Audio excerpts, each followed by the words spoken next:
用微光照亮夜晚，用温暖温润心灵。亲爱的朋友们，欢迎来到微光夜读。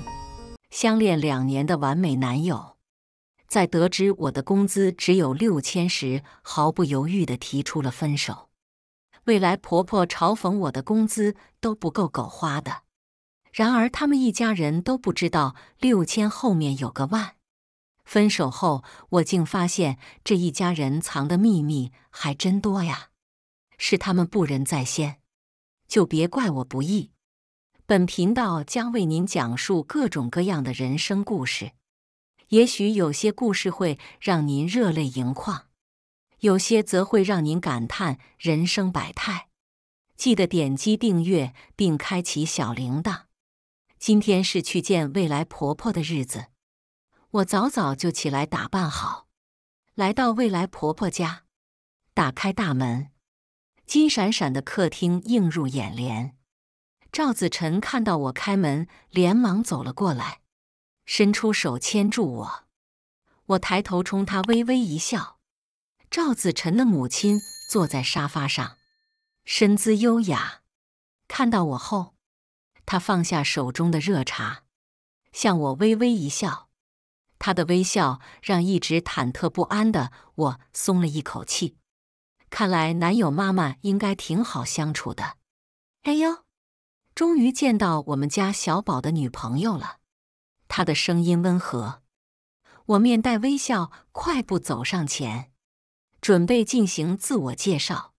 然而，还没等我开口，她突然问道：“你一个月挣多少钱？”这个问题太突然了，我的心脏猛地一沉，握着赵子晨的手紧了紧。目前是每个月6000。我说完，客厅陷入沉默，让我有些透不过气。赵子晨母亲的笑容渐渐凝固，继而转为一副不屑一顾的模样。呵，简单一个字，却像是一记响鞭，在我耳边炸开。我们家狗的狗粮一个月都要8000呢。我顿时有些手足无措，也没有注意到赵子晨不知何时松开的手。你这挣的连买狗粮都不够啊！他妈妈瞥了一眼我，长得倒挺好看，但挣不到钱有什么用呢？我曾天真的以为，爱情是第一位，能够抵挡一切困难。但现在赵子晨妈妈的态度显然表明了一切，他们根本看不起我这样的穷人。我抬头看向赵子晨，希望他能为我说2句话，但他看到我的眼神之后，却将脸扭了过去。我内心感到一阵嘲讽，但还是微微弯腰，礼貌地说了句：“你们家狗真幸福。”但他们不知道的是，我说的6000，后面其实还有个万字。关上别墅大门，我和赵子晨站在门口。我低头勾起一抹讽刺的笑。我其实是安达市顶尖家族企业张氏集团的千金张婉。2年前，我带着满满的成绩从海外历练归来。我的父母原本计划盛大的庆功宴，还有一场新闻发布会，想要向全世界宣布我的归来，但我拒绝了。父母没有反对，但是有些不解我的选择。一个人拖着行李，穿梭在拥挤的人群中，赵子晨就站在出口处，突出的身高和英俊的脸庞在人海中格外显眼。或许是他的微笑，亦或是他眼中的真诚，让一颗名为心动的种子在心底发芽。我沉浸在这份美好中，坚信自己遇到了真爱。其实我想要的很简单，不是那些闪烁的镁光灯，也不是那些华丽的场合，我只想要简单的生活和一个真正爱我的人。于是，接下来的2年时间里，我一直隐瞒自己的真实身份，扮演着一名普通的职员，每天朝9晚5，赵子晨也从来没有问过我的工作。2年多的时间里，赵子晨对我无微不至的关心，我一度以为自己遇到了真爱，下半生和这样一个人共度也未尝不可。当然了，身份也不能隐藏一辈子。本打算在见过赵子晨妈妈后，就想找个时间跟赵子晨坦白。可现在，在去拜访赵子晨妈妈的前一晚，我看到天气预报说可能会下雨，但我没想到暴风雨竟然是在我心里掀起。我抬头看向赵子晨，扯着他的衣角，想问问他的想法。你母亲好像嫌弃，但他只是侧了侧头，不耐烦地打断我：“我们还是分手吧。”他语气平淡，似乎在说一件无关紧要的事。我愣在原地，脸上全是不可置信。眼前的赵子晨像是从头到脚变了一个人一样。来之前不还是好好的吗？难道就是因为我工资6000？他眼神里满是鄙视。不然呢？之前是不知道，要不然你是根本不配进我们家门的。看在你这么漂亮，技术还不错的份上，我们可以继续保持这种关系，但你得接受我另娶他人。我简直要被气笑了，竟然没有发现朝夕相处的男朋友是这样的人。你脑子有病，想找炮友去摇一摇去，别来碍我的眼。他向我压近，嘴角的那抹傲慢刺痛了我的眼睛。和你睡，那是我看得起你。他的言语里透着一种无耻的优越感。我怒火中烧，但我和这种人争吵完全是白费口舌。我深吸了一口气，抬头直视他的眼睛。分就分，谁怕谁呀？我的声音带了丝玩味。呵，也不知道到时候是谁会后悔。他没再说话，扭头就走。朋友的私人会所里，音乐声震耳欲聋。我侧身依靠在吧台上，眼前是一杯五彩斑斓的鸡尾酒。在我装穷人的时间里，这种酒是不入我的眼的。赵子晨的话反反复复在我耳边回荡。我拿着杯子轻轻摇晃，却没有喝一口。内心的滋味要比这杯调得精致的酒复杂得多。怎么，又在思考人生？林展走了过来，他的声音在一片嘈杂中特别让人平静。林展，我的青梅竹马，我们是一同长大的伙伴，一起经历过太多的风风雨雨。他家和我家一样，都是安达市的顶端大企业。我们之间的默契也不是简单的友情可以概括的。他从我的手中轻轻拿过那杯鸡尾酒，冲我扬了一下眉毛，然后故意挑衅地品了一口。你这是自找的，他嘲笑道，非要隐藏自己的身份去找所谓的真爱，这就是你理想的男人。他的话语虽然带有戏谑，但我能听出来他是在关心我。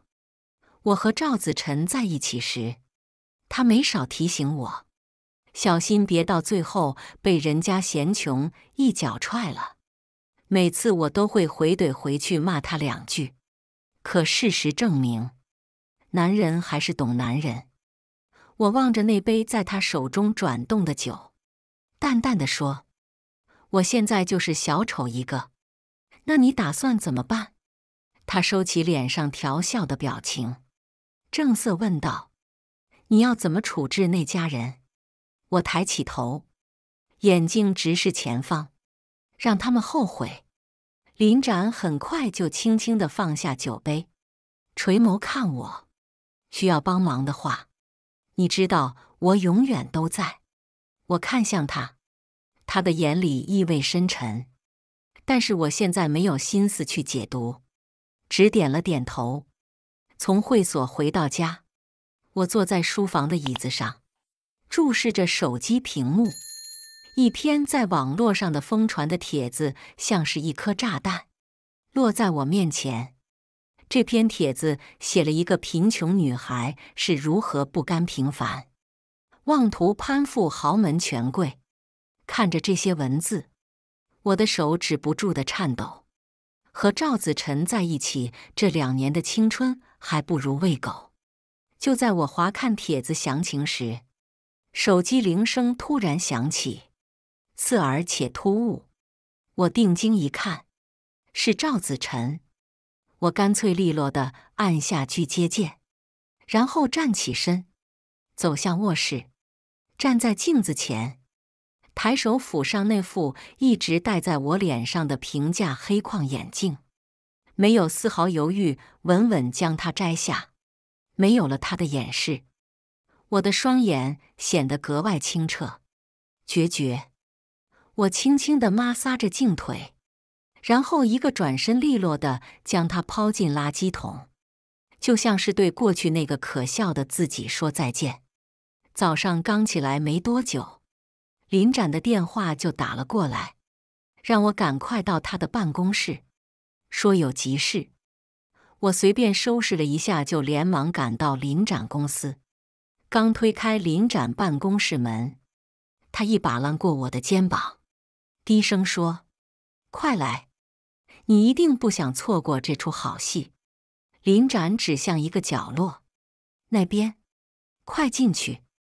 我顺着他指的方向看去，那是一个隐蔽的小房间，门就是一面单面镜，在里面可以看到办公室的一切，却不被外面的人发现。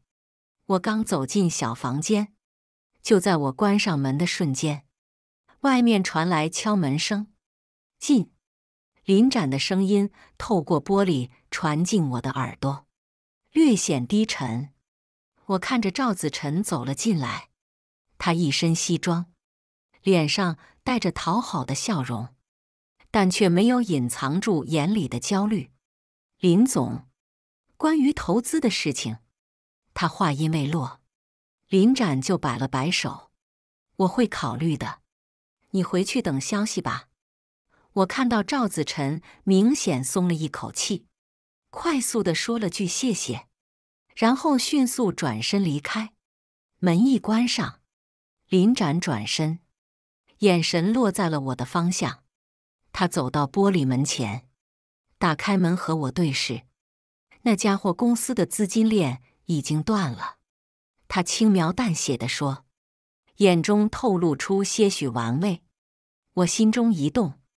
林展继续道：“我让人调查过了，他不仅公司出了问题，私人账户也是入不敷出。”我安静地听着赵子晨的窘况，内心有些复杂。林展退回到座位上，定定地看着我。我靠在椅背上，闭上眼睛，心里想着接下来的计划。这一次，我一定要让赵子晨付出代价。今天，我在一家咖啡馆的角落里会见了我的代理人，一个戴着眼镜的中年律师。一切都按着你的计划进行。他递给我一份文件，那是我对赵子晨公司投资的合同。现在，你是他们的幕后救星。我接过文件，慢慢地翻阅着。我知道这是我反击的第一步，一切保密。我不希望我的名字出现在任何地方。我的声音没有任何波动。代理人点了点头，他知道保密对于我来说有多重要。接下来的几天，我只需要任由事态自己发展。果然，赵子晨的公司在获得关键投资后，危机暂时得到了缓解。我偶尔在社交场合见到他，看着他在人群中穿梭，与每一个可能给他带来利益的人周旋。面对林展的巴结，更是遮掩不住。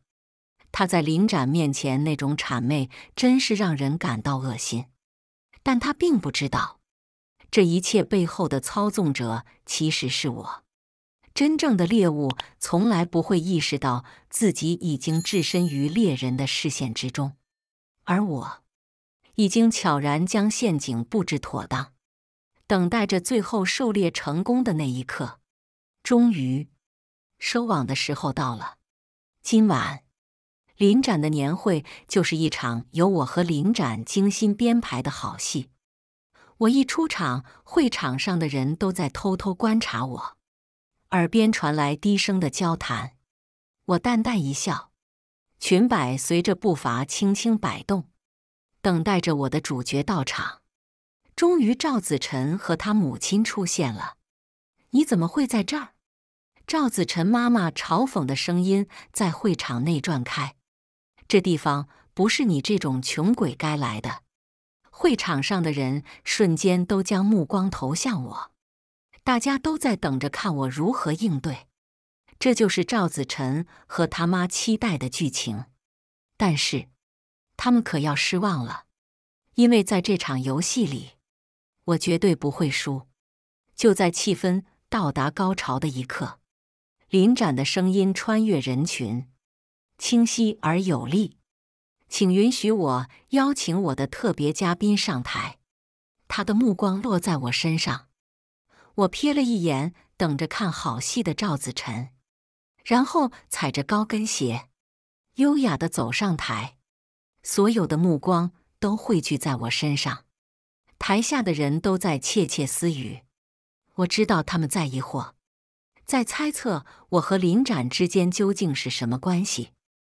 我站在临展身旁，任由他们肆意打量猜测。临展说完就搂着我走下台。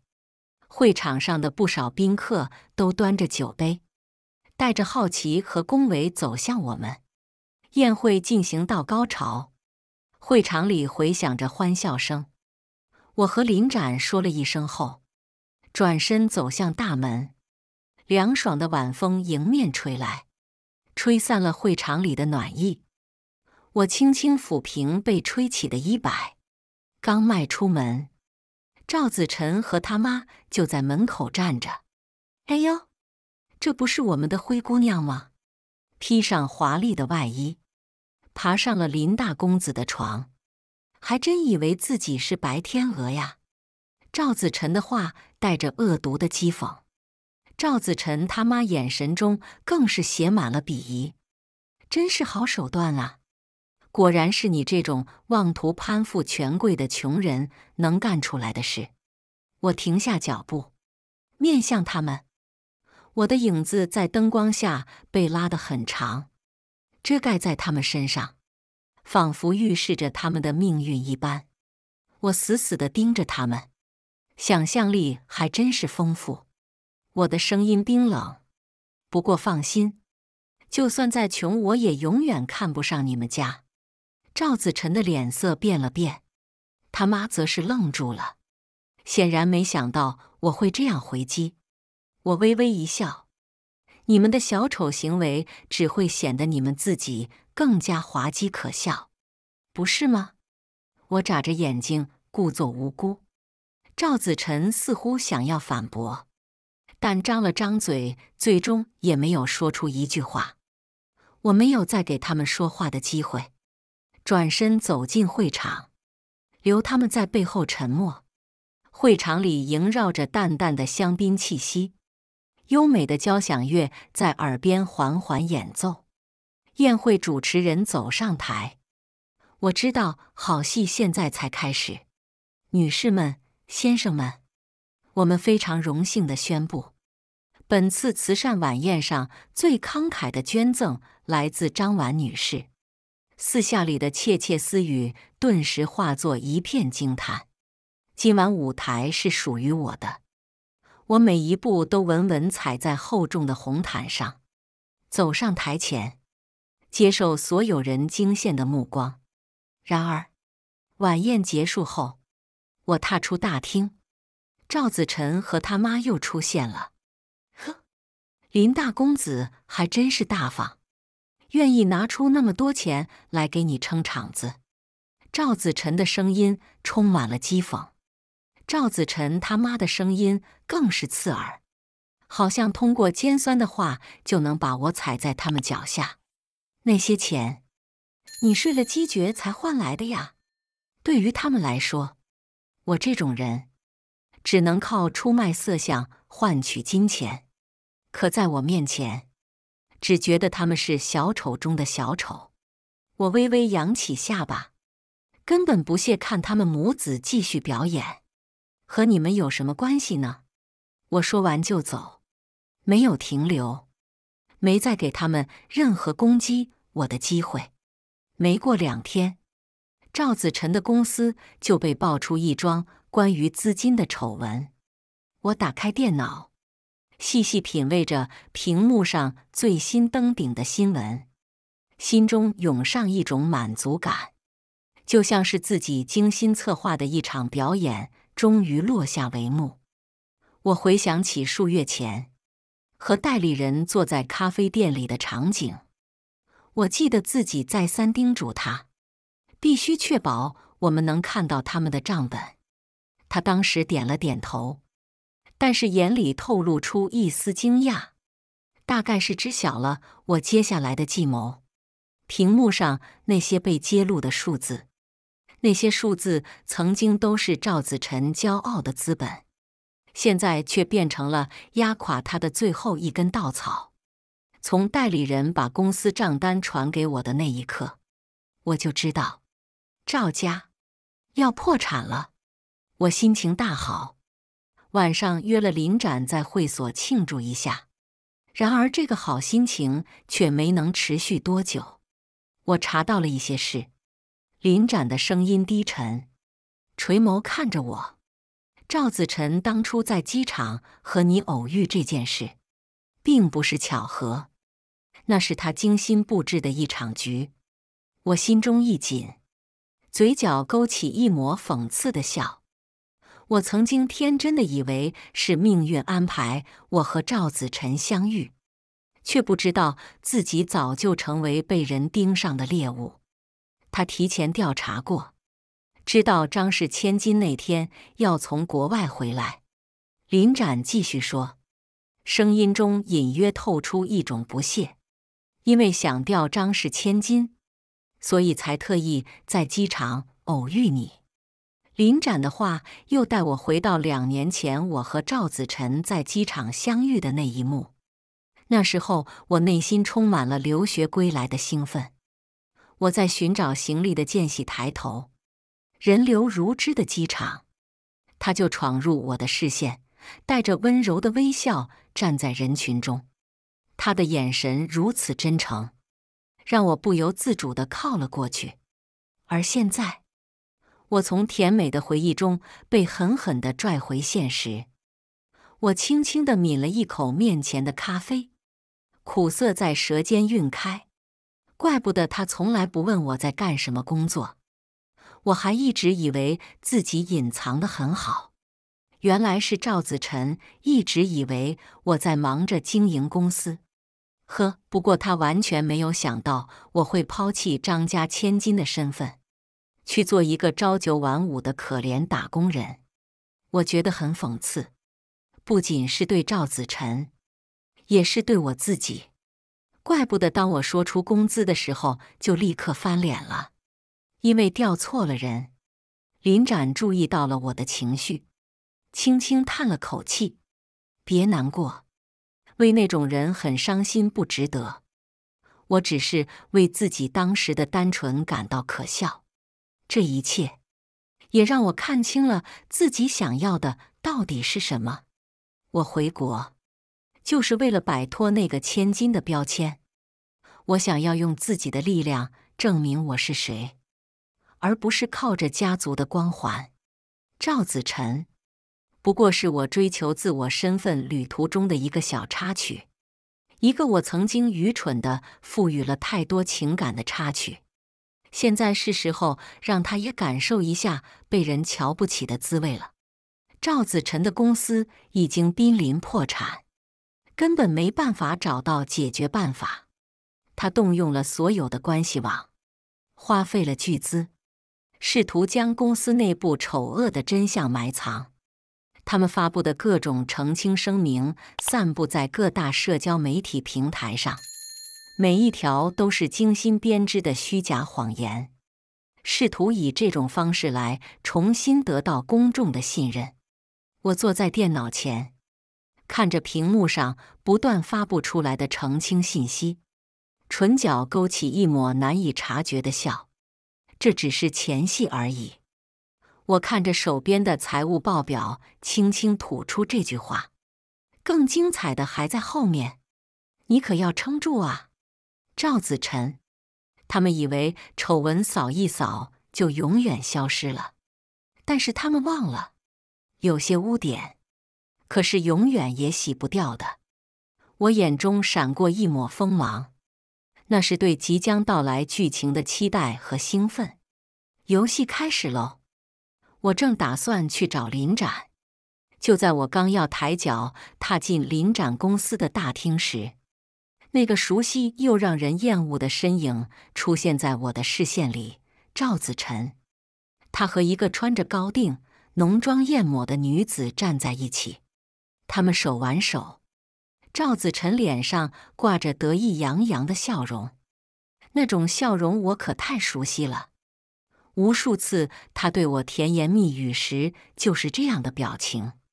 显然他们也看见了我。赵子晨挽着女人向我走来，给你介绍一下，我女朋友张如意，她可是张氏集团的千金。赵子晨向我炫耀，仿佛找到了一个靠山。我怔住了，这个女人居然敢冒充我，甚至还跑到我面前表演。拜托，当冒牌货起码把名字查清楚啊！也是，我出生以来，父母就从未向外界透露我的名字，媒体也只知道我是个女生。我没有立刻揭穿这场荒谬的闹剧，这场戏越来越有意思了。我的眉头微微一挑，嘴角的笑意更甚。恭喜我淡淡看了这个女生一眼，赵子晨的嘴都要咧到耳朵了。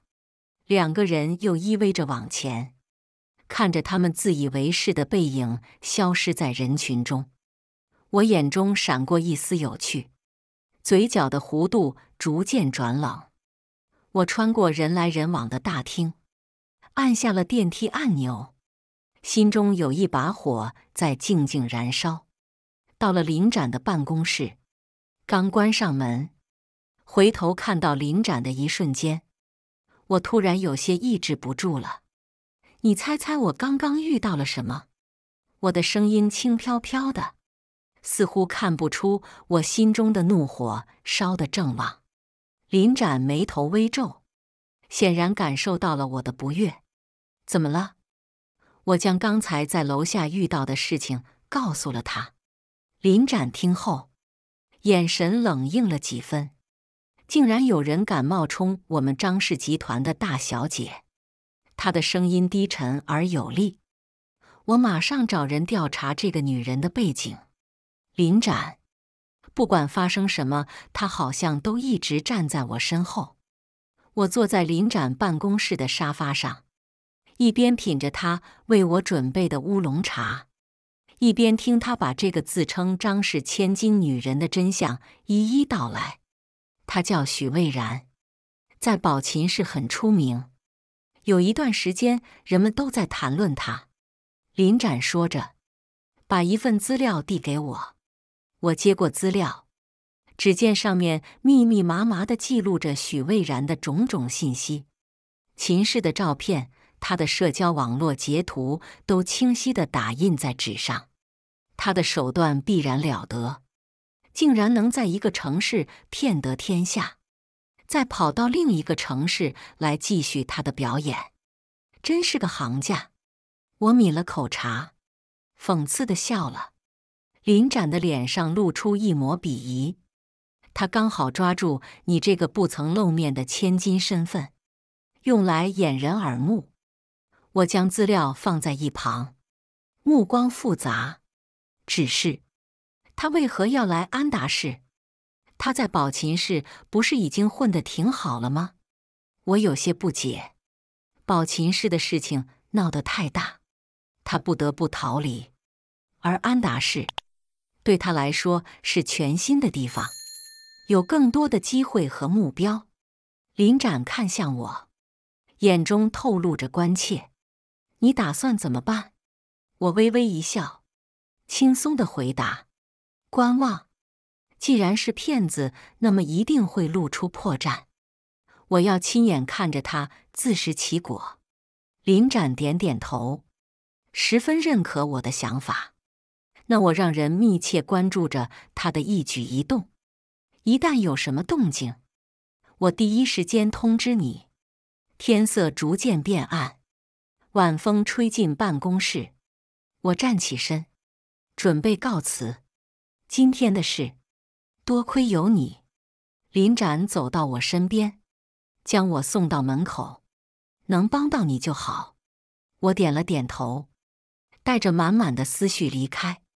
这几天，我和林展忙着做好所有的计划。今天，一切暂时告一段落。我们决定出去放松一天。走在街道上，看着周围的景色，我的内心开始变得平静。因为要对付赵子晨一家人，我已经忘了上次逛街是在多久之前。林展察觉到我的出神，低头凑到我面前：那家店上新了，你不是最喜欢他们家的设计师了吗？林展指着一家我曾经频频光临的珠宝店：走，哥带你消费。我点点头，正要走进店里，一道刺耳的声音从身后传来：哟，这不是前几天在晚宴上大出风头的林总和他的新欢吗？我一回头，就看见赵子晨一脸嘲讽地盯着我。他旁边还是我昨天见过的所谓张氏千金，赵子晨他妈也在一旁，脸上挂着得意的笑容，看向我的眼神透露出深深的鄙夷。现在他们一家以为抱上了张氏千金的大腿，对林展说话竟然也不客气了，真是太巧了。我的声音不带一丝波动，冷静地回应。赵子晨他妈得意地笑了：是啊，巧得很。我们正打算给如意买礼物，毕竟张家家宴在即，不能让人家千金手空空的回去啊，是吧，如意？说完还摸了摸张如意的手，一副慈母模样。阿姨对我真好，谢谢阿姨。张如意嗲声嗲气，两人在这演上母慈子孝这出戏码了。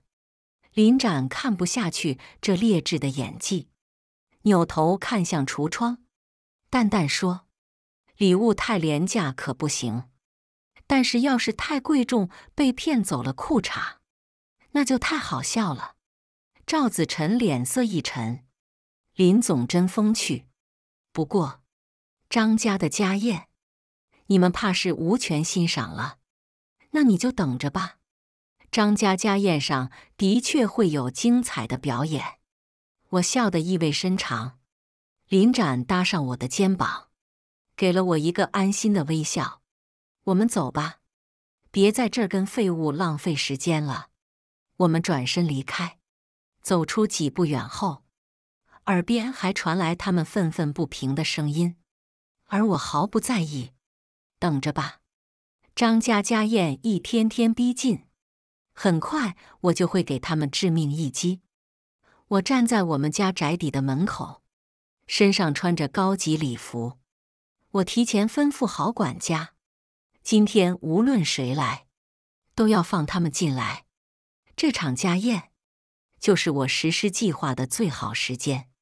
很快，赵子晨带着张家千金和他妈出现在我的视线中。他们走上前来，满脸的不屑：哟，你这是什么档次？还真敢来张家？赵子晨言语讽刺，眼里满是轻蔑。我微微一笑：我是张氏集团的千金，张婉。赵子晨和他妈先是一愣，随后竟然放声大笑起来，哈哈哈哈哈哈！真以为自己穿个礼服就是大小姐了。他们的反应完全在我的预料之中，我并不急于解释，只是静静地站在那里，看着他们笑得前俯后仰。没关系，现在笑个够，等会儿你们想笑也笑不出来了。我淡淡地说，不再看他们丑恶的嘴脸。我转过身，示意管家开门，任由他们看着我的背影继续嘲笑。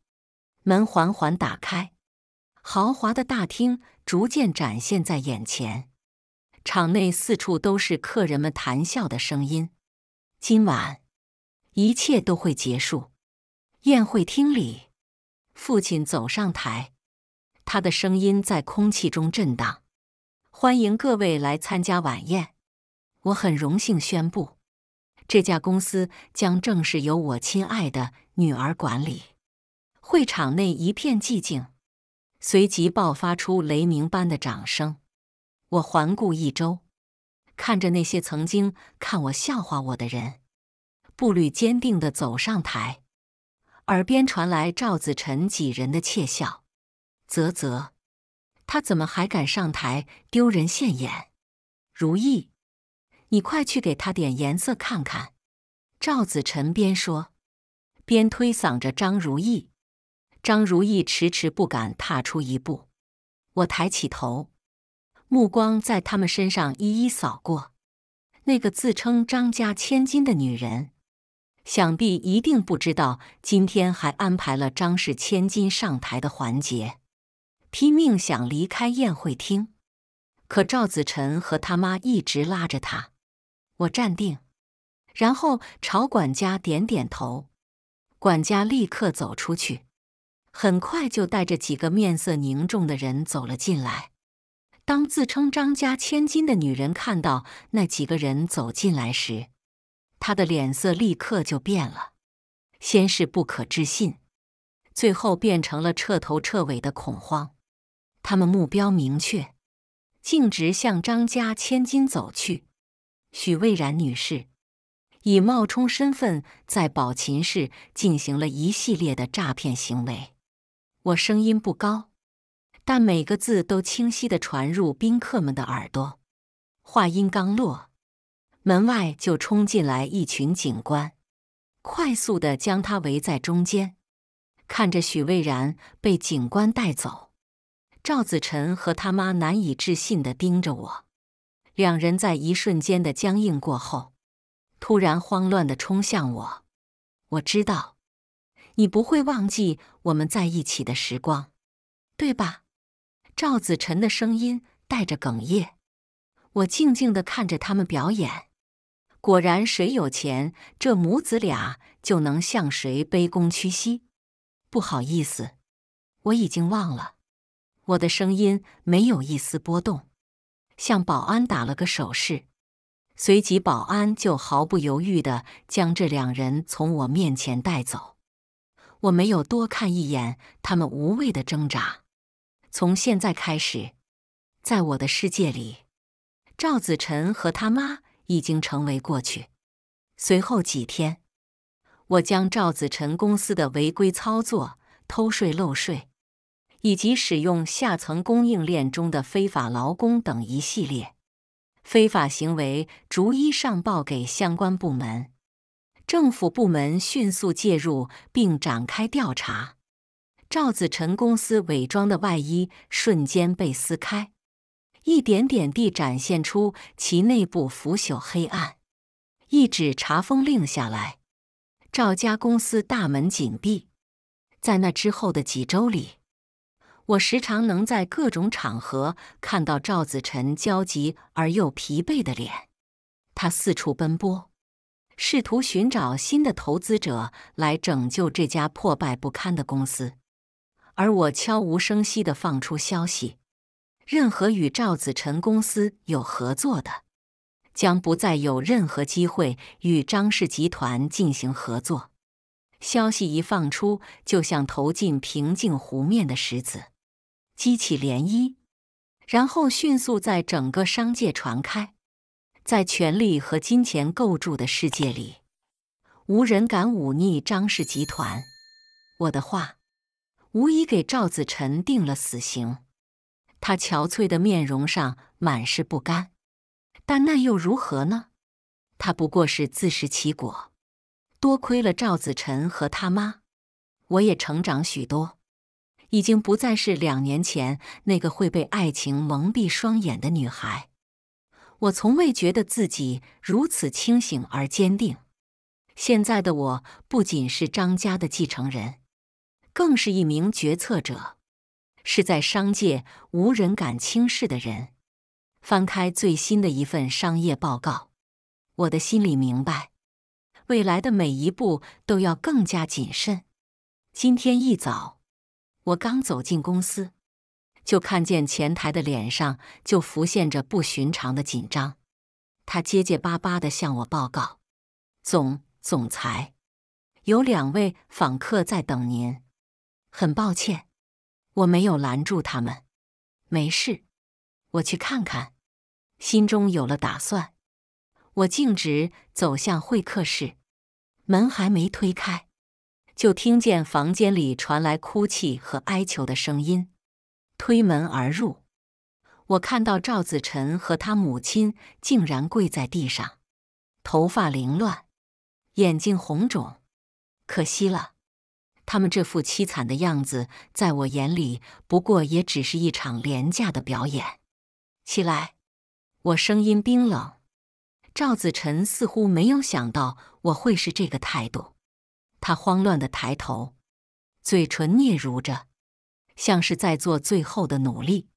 我们知道错了，求你，给我们一个机会。赵子晨他妈的哭声更大了，他抓着我的裤脚，眼泪和鼻涕汇成一条。你大人有大量，看在过去的份上，就饶了我们这一次吧。我冷笑一声，用力甩开他的手。呵，过去的份上。我的声音升高了几度，每一个字都铿锵有力。过去你们把我狠狠践踏在地上，怎么，现在想要用所谓过去来求饶？你们有什么资格？他们愣愣地看着我，一时不知道该怎么为自己辩解。我的情绪逐渐平静下来，但说出的话却更加犀利。这是我张家的地盘，不是给你们演劣质戏码的舞台。我走到门口，淡淡递下了逐客令。保安。不一会儿，2位身材魁梧的保安走了进来，他们没有说一句话，就将赵子晨和他妈带出会客室。我慢慢将门关上，把哭泣声一同隔绝在外。窗外的树叶在秋风中轻轻摇曳着。办公室内，我盯着屏幕上的数字，心思却早已飞到了即将到来的约会与临展的晚餐。我告诉自己，这只是一顿普通的饭局，不要多想。但当临展穿着那件剪裁合体的深蓝色衬衫出现在我面前时，就像春风轻轻拂过我的心湖，带起丝丝涟漪。我们走在路上，随意聊着近况。临展的幽默让我不自觉地放松，笑意逐渐在脸上荡漾开来。在这轻松愉快的气氛中，临展的步伐慢了下来，最后停在了一个安静的街角。他的眼睛直直地望着我。我有事想对你说。他的声音十分认真。我紧张地咽了咽口水，心跳加速。在街灯昏黄的光芒下，他的眼睛显得异常深邃。我想我们之间可以试试看有没有另一种可能。他缓缓开口，每一个字都清晰地敲打在我的耳膜。我从未将他与我的未来联系在一起，但此刻我犹豫了。我不知道改变我们的关系是不是更好的选择，但当我看进临展紧张却认真的眼睛时，我意识到，这样的改变或许是一个很不错的选择。好，我们试试。我声音不大，但却非常坚定。林展紧张的神情终于缓解，他伸出一只手，轻轻握住我的手。在这一刻，这个夜晚也变得温柔起来，周围的一切仿佛都消失不见。这个世界只有我们两个人。我回握住林展的手，两个人相视一笑，然后继续往前走。故事完。接下来是我们本期第2个故事。去偏远项目待了2年，回来后发现位置被人挤掉了，男朋友也被撬了，绿茶还趾高气昂地说要让我滚出公司。我忍无可忍，把他和渣男一起踢出了公司。你凭什么开除我？我拿出公司的营业执照甩在他们面前。就凭现在这家公司的老板是我，帮我买下公司的大哥二哥合力助阵，欺负我妹的人，以后都别想在这个城市混下去。大学毕业后，我拒绝了家里让我去自家公司上班的提议，和男朋友陈少凯一起进了本市一家待遇还不错的小企业，不想让他觉得我是一无是处，只会依靠父母家人的米虫，所以我从未告诉过他，我爸是建筑行业的大佬，大哥是科技大佬，二哥是外交官。进公司第2年，公司接了个偏远的项目，坐标是我一直想去却从未去过的西北小城市。我和陈少凯约好一起去那个项目发展2年。谁知他却在临去前1周改变了主意，说要留在总部发展。在他的劝慰下，我答应独自去西北项目，因为老板承诺项目结束，回来后职位就会提升1级。项目提前1个星期结束，我为了给陈少凯一个惊喜，偷偷买了回程的机票。结果回到住的地方，家里竟多了一个女人。啊不，是2个。打开门，发现屋里沙发上坐着一个年长的阿姨。还不等我开口，厨房又出来一个身材长相处都很普通的年轻女人。她端着水果，腰上系着围裙，一副女主人的姿态。看到我开门进来，似乎没有半点惊讶。我认识她，曾经对陈少凯暗送秋波，但被他拒绝了的一个学妹。你怎么在这？你是谁？我和沙发上坐着的妇女同时开口。我开口自然是问端着水果出来的叶清月，而那个中年妇女很显然是问我，把目光放到沙发上坐着的阿姨身上，觉得有几分熟悉。好一会我才反应过来，她是陈少凯的母亲。我曾经在她的全家福上看过她妈妈的照片。啊，礼貌的称呼还没喊出口，只见她转头朝里屋大喊：“少凯，少凯，你出来一下。”怎么了，妈？陈少凯从书房出来，看到我站在门口，脸色骤然一变。在一起6年，他很少把眉头皱得这么紧，也很少露出这样为难的表情来。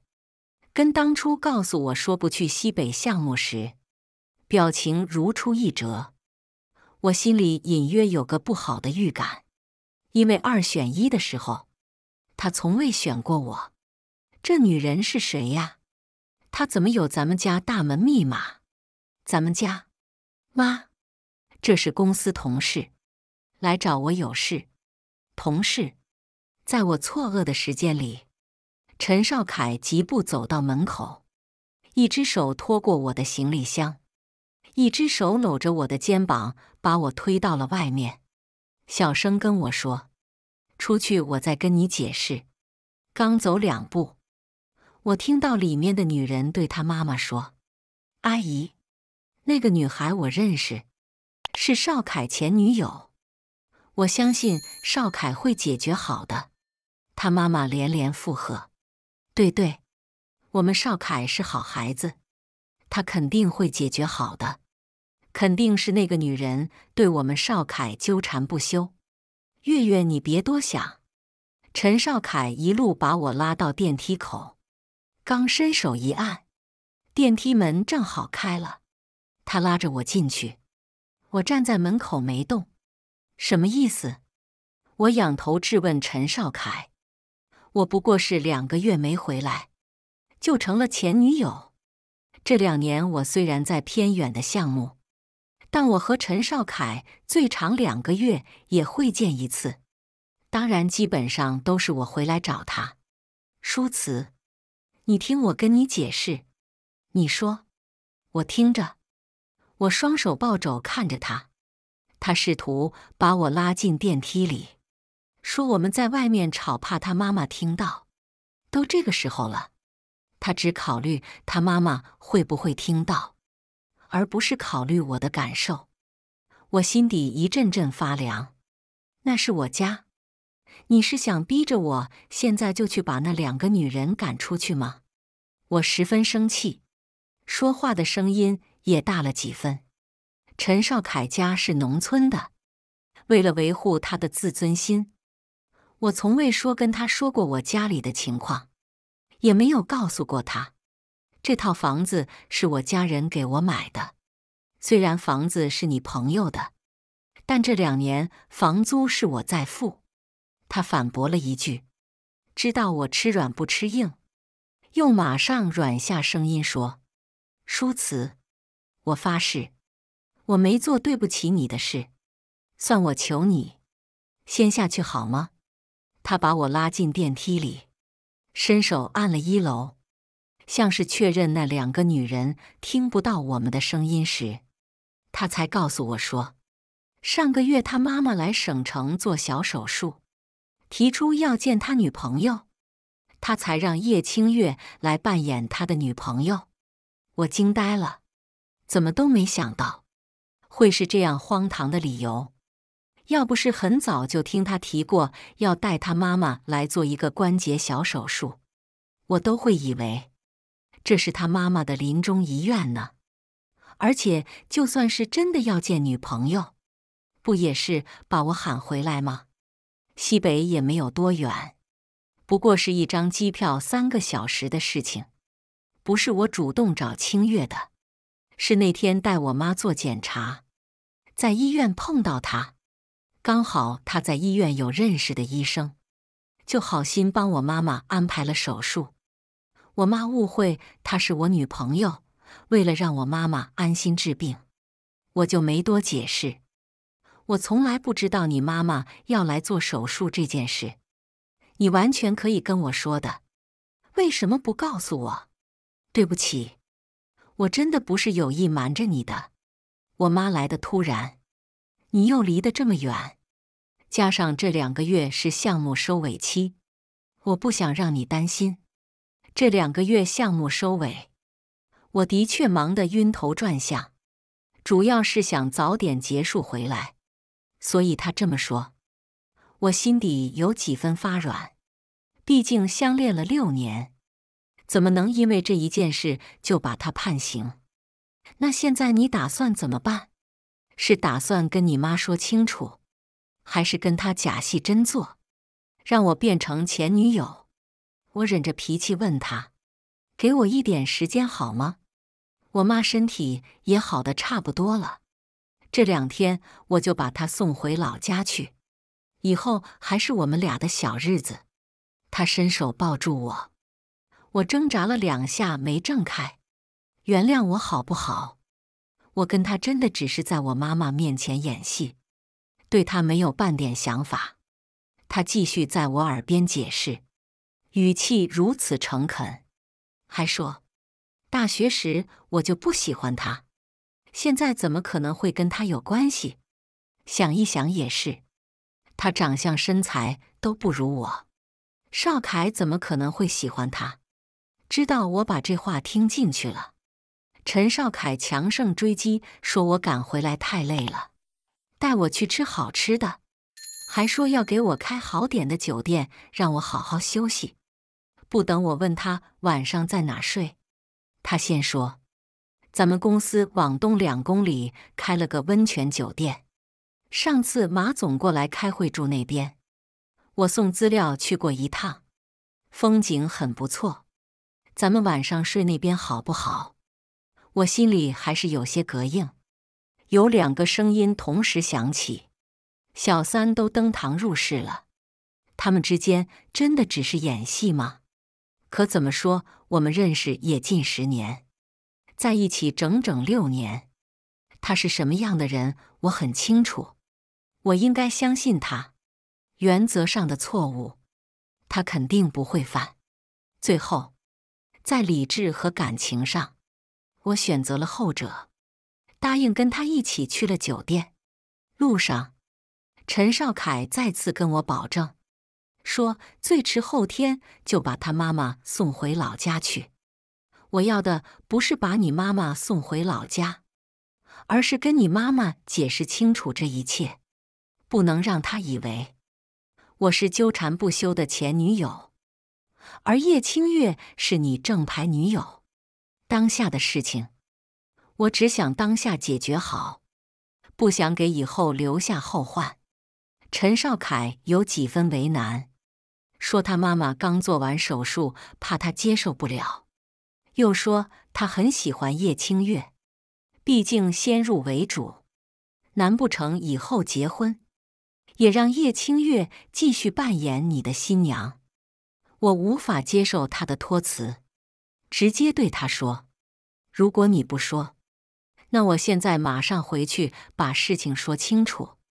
他最终举手投降，说这2天找个时间跟他妈妈说清楚。在陈少凯的糖衣炮弹下，我没有继续纠缠这件事，和他一起到了郊区的温泉酒店。到酒店放好行李，我们打算先去吃点东西。刚刚订房的时候，前台说楼上有花园餐厅，环境很不错。一路上没怎么吃东西，我也的确是饿了。我们刚走进餐厅，陈少凯电话响了起来，他背过去接电话，声音不大，但足够入我耳。妈，不是，我公司有事过来了，我就不回去吃饭了，你们吃吧。好吧，那等会儿我回去一趟。很明显，是他妈妈打电话催他回去的。其实我心里是希望他能回去把这事解决好，可他挂了电话走过来，丝毫未提他妈妈，直接对我说：“坏了吧？先点菜。”刚把店员招呼过来点菜，陈少凯的电话又响了起来。他看了一眼，把手机背了过去，没接。我装作没看到，继续点菜，他手机却震动个不停。我不想这顿饭在他的手机震动中吃完，抬眸对他说：“接吧。”他为难地看我一眼，只好又接了起来。我自顾自地点了2道，在西北心心念念想吃的本地菜。点完菜，他电话也接完了。我妈说，清月烧汤时烫到手了，一定要我回去一趟。内容我都听到了。电话那头他妈妈紧张兮兮说叶清月烫伤了，要他回来。旁边还有个嗲里嗲气的声音说：“我没事的，阿姨，不用让少凯回来，也没有很严重，等下去药店买点药擦一擦就好了。”他妈妈大声说：“整只手都红了，怎么可能没事？得马上去医院才行。”叶清月，少凯肯定在忙，阿姨，我们还是不要麻烦少凯了。然后我男朋友说：“你们别急，我马上回去。”我不禁在心里想，为了一个男人，不惜伤害自己，把自己搞得这么卑贱，到底值得吗？你是医生吗？我放下菜单，抬眸问他，意思很明显，烧伤了找医生，找他没用。可是清月他是为了给我妈做饭才被烫伤的。舒慈，你不知道，这1个月来，清月她一直尽心尽力照顾我妈，比我都认真负责。我妈妈的手术原本没这么顺利，排队至少要半个月，是她在医院有认识的人，打了招呼，才先给我妈妈做手术。我知道这些事我不该跟你说，那你说个屁！我把菜单往桌上狠狠一放，打断了他的话。看到他那张骤然沉下来的脸，我突然觉得自己累死累活提前1个星期赶回来，太不值了。这些跟我有什么关系？那是你妈，又不是我妈。对，那是我妈。他莫名冷笑了2声，然后又道：你永远这样，不会理解我的难处。我为什么没有把我妈做手术的事告诉你？因为告诉你也没用。你不会做饭，不会照顾人，也没有清月的人脉。现在别人把事情做好了，你不感恩，反倒发脾气。宋书慈，你为什么不反思一下你自己呢？我真的是被他气笑了。他妈妈生病住院，他找了追求者过来假扮女友，住我的房子，用我的厨房，还要我感激涕零，感谢她照顾我未来婆婆。我不是叶清月，还真没有她这么卑贱。陈少凯，你给我滚！我咽不下这口气，指着门口让他走。陈少凯毫不犹豫转身，我气得直接拿起桌上的杯子砸过去。陈少凯，我们完了。他头也不回离开了。我气得吃了2碗饭。我以为他真的只是回去一趟看看，怎么着也会看在我们6年的感情上再回来哄我。谁知吃完饭后，不但没有等到他回来，还收到了叶清月耀武扬威的信息。舒慈学姐，既然少凯开不了这个口，那我来告诉你吧，其实少凯对你早就玩腻了。我劝你识相点，自己离开吧。少凯要的你给不了。我都不知道自己微信里怎么有叶清月这号人物的，因为工作原因，加了很多同事和客户，可能他用小号混进来了。点进去看了一下，好家伙，这朋友圈可太精彩了。他在朋友圈秀的奢侈品、包包、护肤品，通通是在我房间拍的。当然，江景房也是我的，甚至连男朋友都是我的。以下是他晒的截图对话框内容。我希望秋天的第1杯奶茶是你买给我的。被刻意给头像打了马赛克，但一眼就能看出是陈少凯。他回道：好，一会给你买。就奶茶吗？下面发了委屈和期待的表情。陈少凯，你想要什么都给你买，还附带了可爱的表情。而他转头回了个坏笑的表情。这2年，他什么时候给我发过这种表情？什么时候用这么宠溺的语气跟我说过话？前1年其实还好，基本上每天都会跟他语音或者视频。但后来慢慢的，他说要把精力放在工作上，这样才能升职加薪，才能给我更好的生活。所以每次都以忙为借口，拒绝跟我视频通话。我以为他是真的忙，不对，忙是真的，不过不是忙工作，而是忙着讨好别的女人。类似于以上的对话内容太多了。2个月前的七夕节，我说回来跟他一起过，他说他忙新项目，就算我回来也没时间陪我，说我不是项目马上就要结束了，等我回来补偿我。而那天，叶清月朋友圈晒出了2张电影票的照片，旁边那纤长的手指，我一看就知道是陈少凯的。还有半年前我生日，我以为他会过来陪我，没想到他却只给我送了一支200块的口红，说新领导上任3把火，烧到他这边，他每天加班，实在是没空过去。可就在当天，叶清月朋友圈晒了吃西餐的照片，照片上握着红酒杯的手上，我送给他的劳力士手表格外显眼。后面还有太多类似的内容，我实在是看下去了。此刻我的心已经凉透了，比市场上杀了40年鱼的刀还要凉。再看下去，我怕我会忍不住去市场上拿一把杀了40年鱼的刀，把那2个人给杀掉。显然，叶清月觉得朋友圈那些还不够刺激我，返回微信，发现他很不要脸的又给我发了还几条信息，有文字有语音，还有图片。图片是他和陈少凯坐在床上亲吻的照片，没错，是我床上。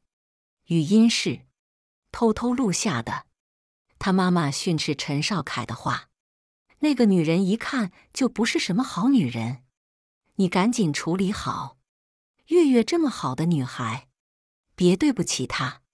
妈，我知道，我会处理好的，你别担心，妈妈老了，帮不了你，还好你有出息，找了月月这么贤惠又有钱的女朋友。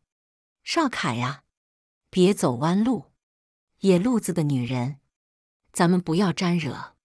像月月这种名门闺秀，才配得上咱们家。我真的是要恶心死了。这么多年，我真没发现陈少凯是这种人。哪怕他在他妈妈这么说话的时候维护我一句，我也不至于这么生气。可他没有。6年青春为了狗，那现在，我是不是该把狗赶出我的家里，清理门户了？我算是个爱憎分明、干净利落的人。说要动，马上就回家里，把那套房子的房产证拿上了。之前和陈少凯搬进那套房子时，我骗他说是我国外好朋友家，因为人在国外不住，所以便宜租给我，让我帮他看家，以市场价1/3的房租租给我，并且每个月只要陈少凯付1半的房租。当然他给我的钱，我也基本用在了他身上，吃饭买礼物，我给他花钱从不吝啬。我心疼他家底清廉，为人节俭，还以为这样的人靠谱老实，谁能想到，这竟然是这么大的一坑。拿到房产证再回去那边，沙发上悠闲坐着吃水果看电视的3人纷纷惊住了。怎么阴魂不散？少凯，你赶紧把密码改了，哪有那么厚脸皮的人？分手了还纠缠不休。他妈妈率先开口，语气很不善。的确该把密码改了，不过在这之前，应该先把野狗赶出去。我抬脚走进去，双手抱肘看着他们。你们是自己走呢，还是我请保安上来把你们赶出去？这是我家少凯的房子，你要赶谁出去？呵呵，陈少凯的房子。我抬脚走进去，看着陈少凯，问：你的房子？舒慈，你别在这闹。他过来拉我的手，试图把我往外面拉。我用力甩开他，扫视了一下整个房间。2个月没回来，自己家早已变了样子。少凯，快把这个女人弄走！妈头疼，想睡觉了。他妈妈装模作样扶着额头。叶清月十分狗腿过去扶她。阿姨，我扶你休息一下吧。学姐肯定有事找少凯，让他们自己聊吧。叶清月一副通情达理的模样，不就是想要凸显我无理取闹吗？呵，老娘现在已经不在乎了。舒慈，我们去房间里说。陈少凯想把我拉进房间里谈，我偏不，直接往沙发上一坐，冷静道：“我把话放在这了，要么你们走，要么我让人上来赶你们走。你有什么资格赶我们走？这是我们少凯的房子，不是你家，要走也是你走。”陈少凯还没说话，他妈妈就又吼了一声：“陈少凯的房子，他买的吗？”我饶有兴趣看着他妈妈，问道：“那不然呢？见我们少凯有钱有能力又有房，你想倒贴上来黏着我们少凯吗？我告诉你没门儿，我的儿媳妇只有清月一个。”听到陈少凯妈妈说这话，叶清月故作不好意思，眼神却露出了几分得意。呵，陈少凯呀，我真没想到你是这么虚荣的一个人。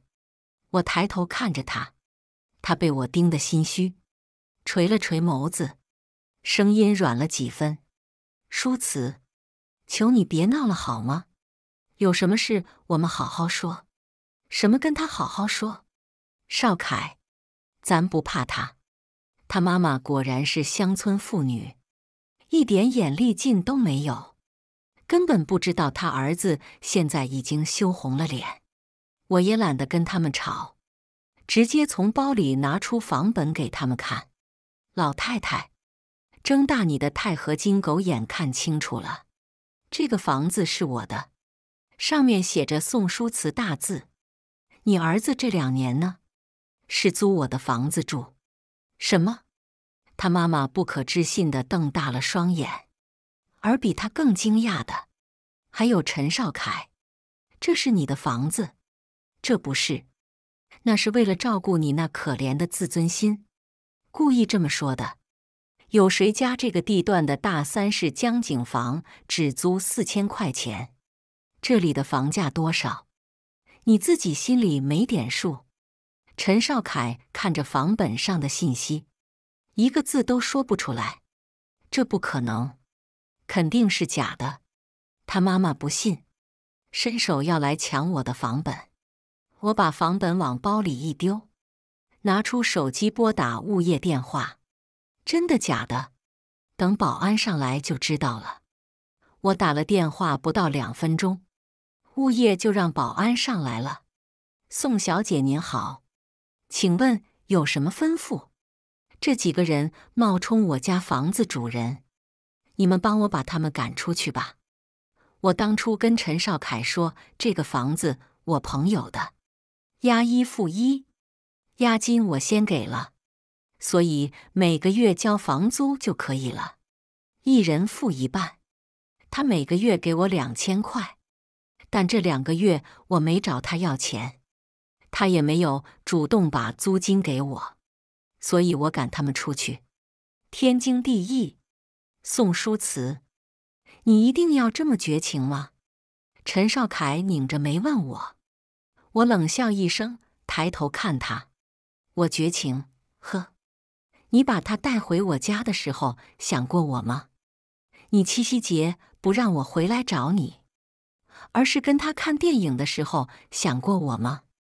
你在我生日当天跟他吃牛排大餐，把我一个人扔在西北不管的时候，有想过自己是否绝情吗？”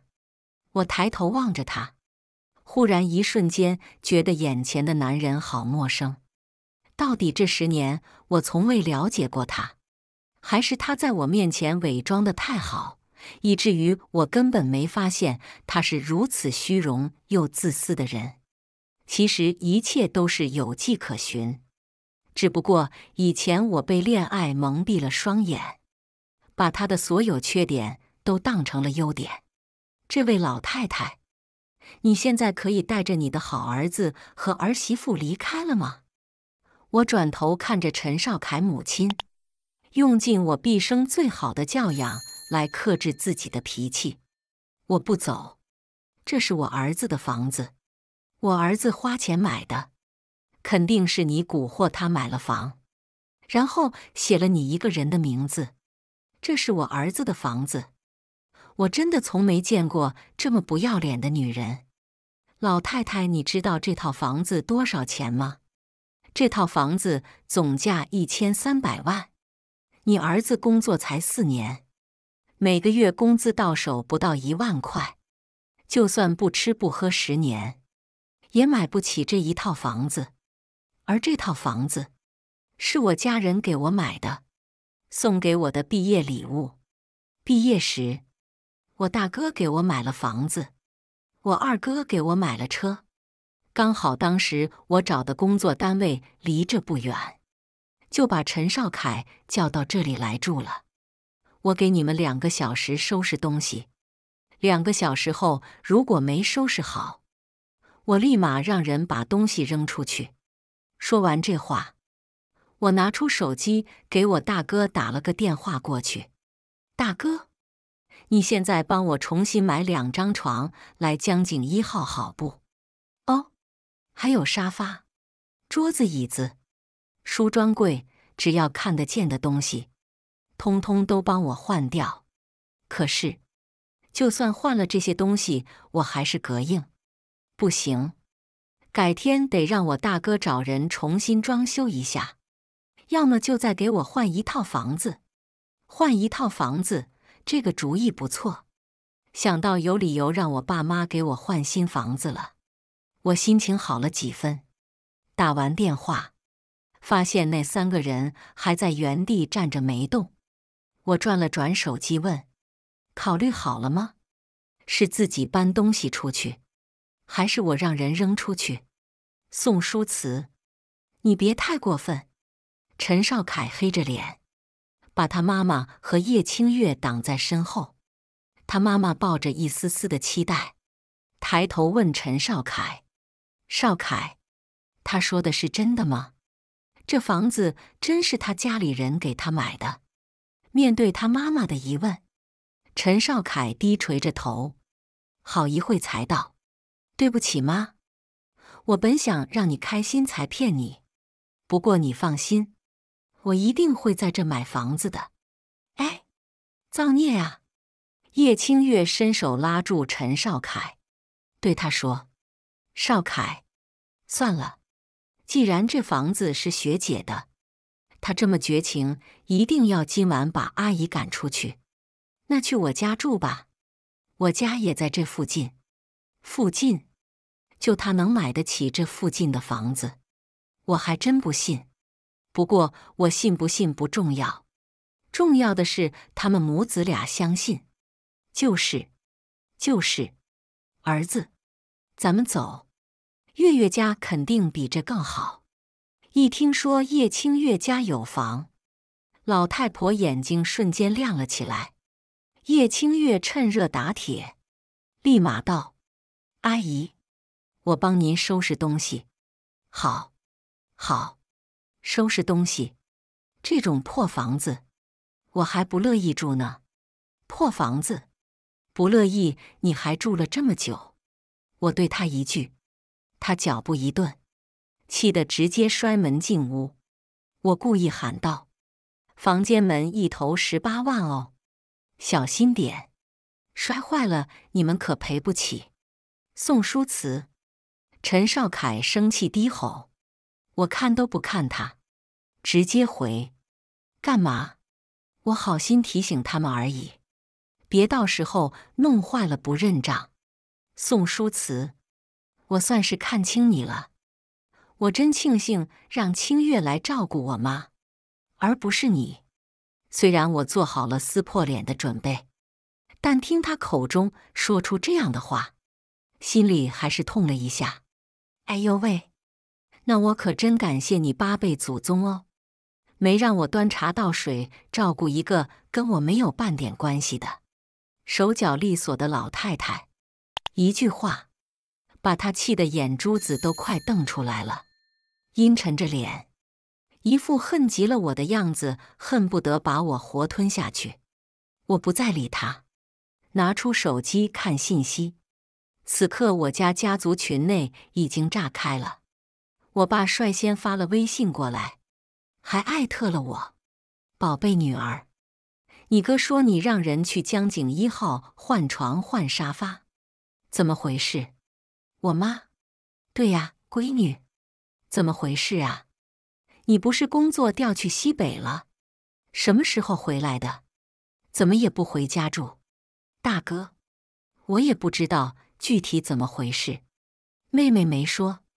二哥，妹，到底怎么回事？是不是跟那小子分手了？我二哥永远这么一针见血。哦不，准确的说是他盼我和陈少凯分手盼了好久。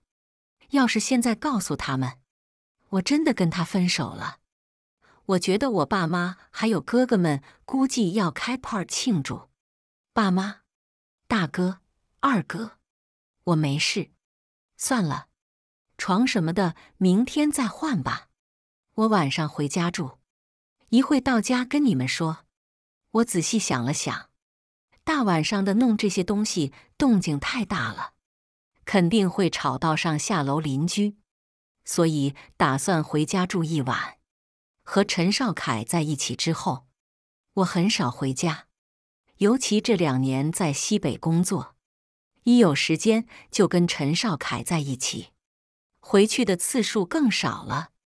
现在才发现，只有家人才是避风港，只有他们才会无条件的疼爱你，不管发生什么事，永远会站在你身边。跟家里人说完话，发现陈少凯还站在边上，抿着唇，一副有话想说的模样。我冷眸瞥他一眼，直接道：有屁快放！我没想到我们会闹成这样，你没想到吗？我从沙发上站起来，看了眼屋里收拾东西像在打仗的2个女人，忍不住蹙起眉头来。你和叶清月什么时候开始联系的？我又问。我跟你说过，我和他真的没什么。什么时候开始有联系的？我忍着怒气又问了一遍。大概1年前。1年前，果然这一切都有迹可循。他变得忙起来，也是1年前开始的。我们只是普通的同事。我跟你解释过了，这件事他就是来帮我忙的。哦，帮忙帮到床上来了。我拿出手机，翻出叶清月给我发的照片给他看。那是他偷偷亲我，我们根本就没。你们怎么样跟我没关系了。陈少凯，到此为止吧。怎么说也是6年的感情，我不想闹得太难看。我背过身子没再看他。给你们2天时间收拾东西，2天后我会来改密码。丢下这句话后，我拿起包包转身往屋外走去。离开前还不忘对收拾东西的2个女人说，眼睛睁大点，不知道什么东西该拿，什么东西不该拿就问问陈少凯。虽然你们用过的东西我都会换掉，但不代表你们可以随意动我的东西。我不希望我有任何东西缺少或者损坏。我会这么说，是看到他妈妈从衣橱里把我一个金首饰往自己包里装。放心，你的东西我一样都不会拿。陈少凯走过来保证道，最好是这样。6年的感情，烟消云散。这一场闹剧，看似我赢了，其实我和陈少凯谁都不是赢家。把晚上的事情告诉闺蜜，闺蜜把我骂了一通，说我就该把她喊过去，看着他们晚上搬完家再走，说我太仁慈，以后还在一个公司。我不想闹得太难看，觉得这样做是最好的选择了。回去一趟，炫了富，让他们吃了瘪，气已经出了，他们也答应收拾东西搬走，没必要把事做得这么绝。当然我没想到，我做事给他们留一线，竟然是给他们继续膈应我的机会。我在家歇了几天后，跟闺蜜一起回了江景1号。果然如她所说的那样，屋里一片狼藉，衣橱里还少了几个包。我质问陈少凯怎么回事，他竟然给我回：不值钱的货，我给扔了。靠，这狗比男人，臭不要脸！你那些包包，可全是限量款。我眼红了好久，你都不舍得给我背一下。他竟然说扔就扔了，扔肯定是没扔，在这呢。我想把叶清月的朋友圈打开给闺蜜看，发现竟然是一条横线，她把我屏蔽了。不过没关系，昨天她朋友圈里的图我全都保存下来了。闺蜜看完直接无语，闹着要去找她。不急，先找个家政过来打扫一下吧。我大哥等会儿会让人送新的家具来，等下帮我问问你哥，还缺妹妹吗？闺蜜一脸羡慕地问道。妹妹是不缺了，估计缺女朋友呢。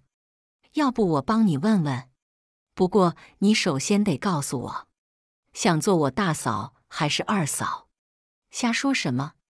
闺蜜红着脸跑厕所去了。我这闺蜜什么都好，就是感情上胆子小。看来我得想办法帮她一下了。家政阿姨上来打扫好，我清点了一下东西，发现少了4个包包，2条项链，1对耳钻，还有1双鞋，连鞋子都偷，这人没底线吗？闺蜜找人一查叶清月的底，忍不住吐槽道：陈少凯脑袋被驴踢了吧？吃软饭就找了个这种级别的暴发户。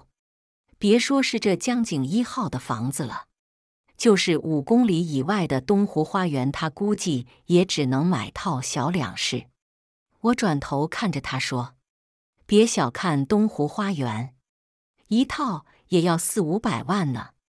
说完，我叹了口气又道：不过，我觉得被驴踢了的是以前的我，就那种男人。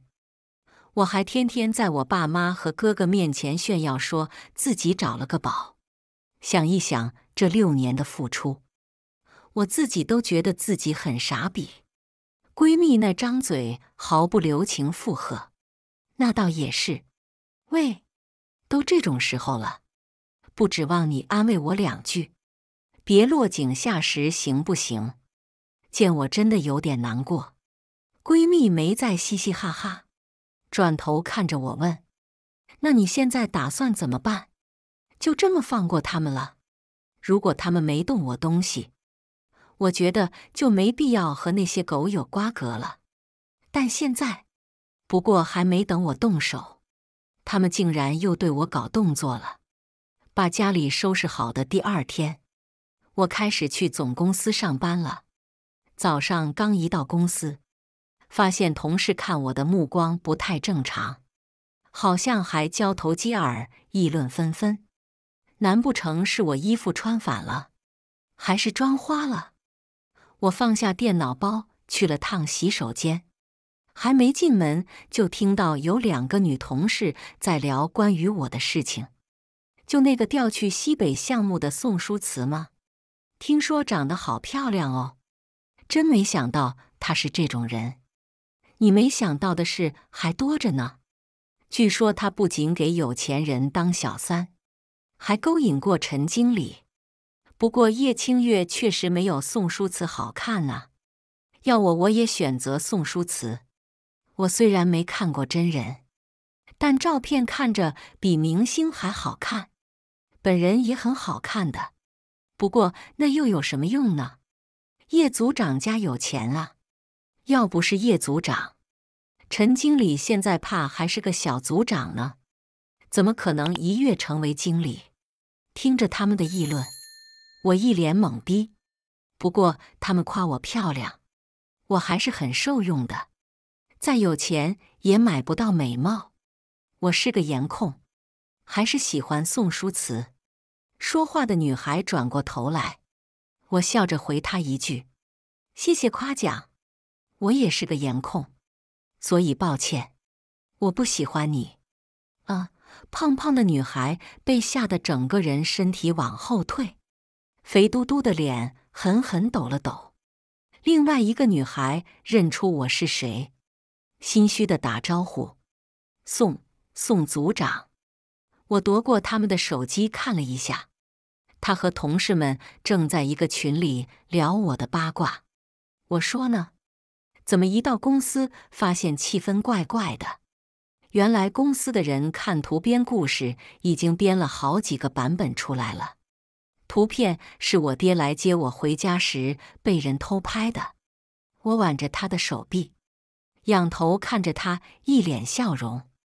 这照片不但上了我们公司内部网，就连本地新闻都出来了，标题还十分吸人眼球。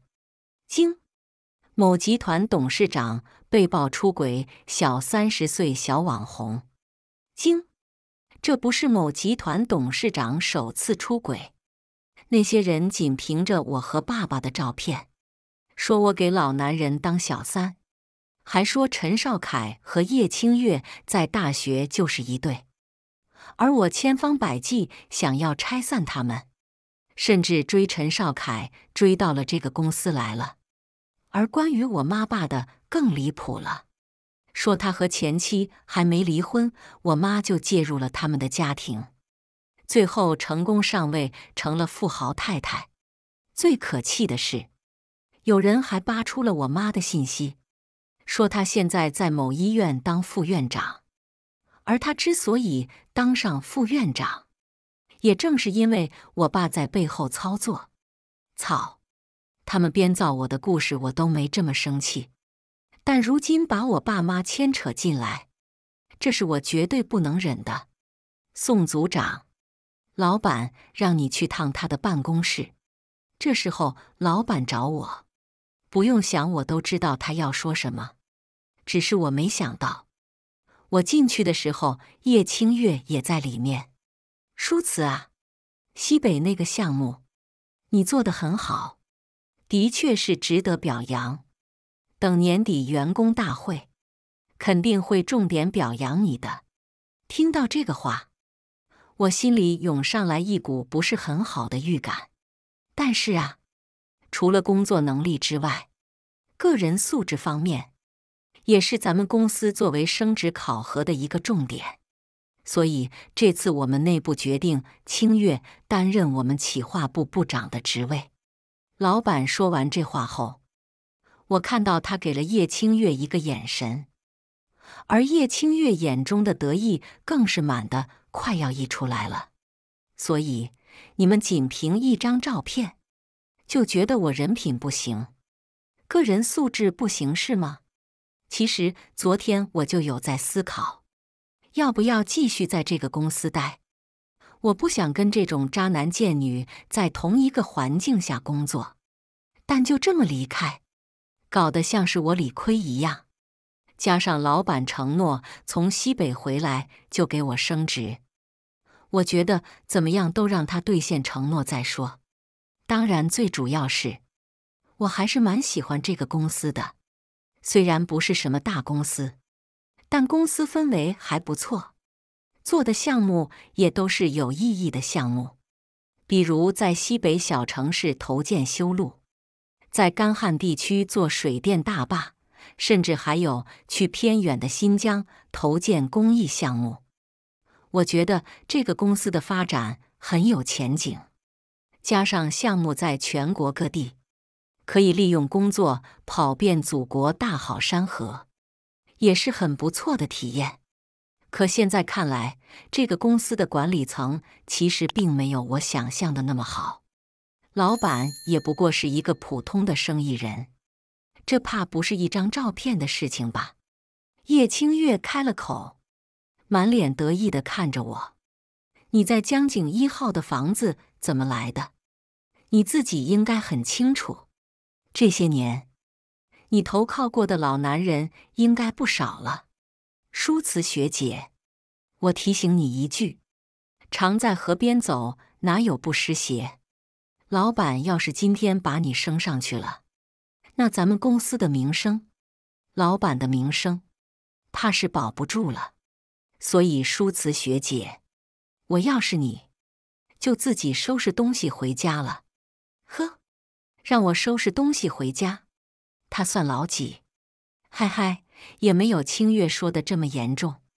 老板出来唱红脸，推开椅子，起身走到我身边，拍了拍我的肩膀，对我说：“公司不会开除像你这么有能力的员工，你好好在公司上班就行。一会我会在公司群里发信息告诉大家，不要再讨论你的事了。网上的事，你也不要往心里去，过段时间也就没人在意了。”这红脸唱的就差直接说：“出了这种事，我还收留你当员工？你以后做牛做马报答我吧。”生意人果然是生意人。呵呵，我被老板一番话给气笑了。这时候了，你还笑得出来？看来对这种事早就见惯司空了呀。叶清月继续讽刺我：“是啊，对这种颠倒黑白、摆弄是非的事情，我早就见惯司空了。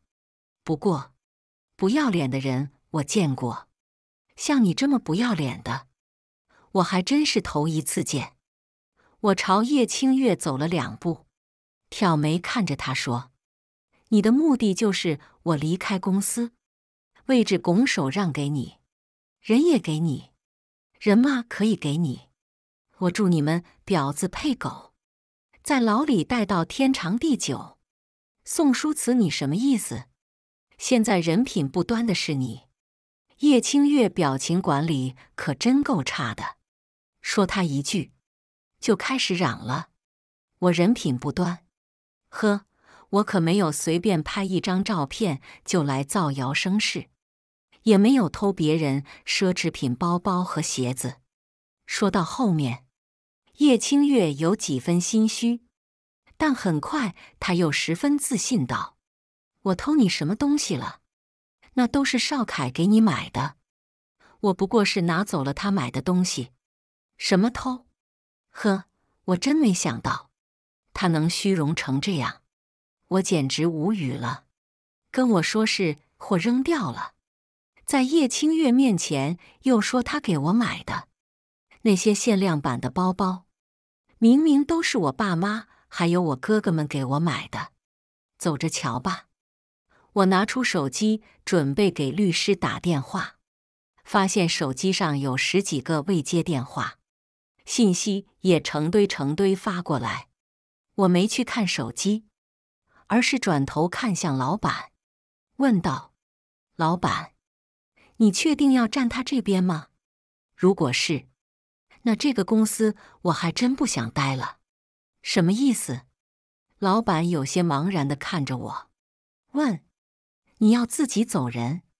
如果是呢？”看来老板不会信我，也不可能会站我这边。那当然最好了，但可要讲清楚哦，是你自己要辞职的，我可没有要开除你。我懂，开除员工是需要补偿的。是，我自己要辞职的，不过在我辞职之前，我肯定会想办法先把公司搞垮的。我说完，拿着手机走出了老板办公室。宋书慈，你什么意思？把公司搞垮？就凭你？老板在后面不可置信地低喊。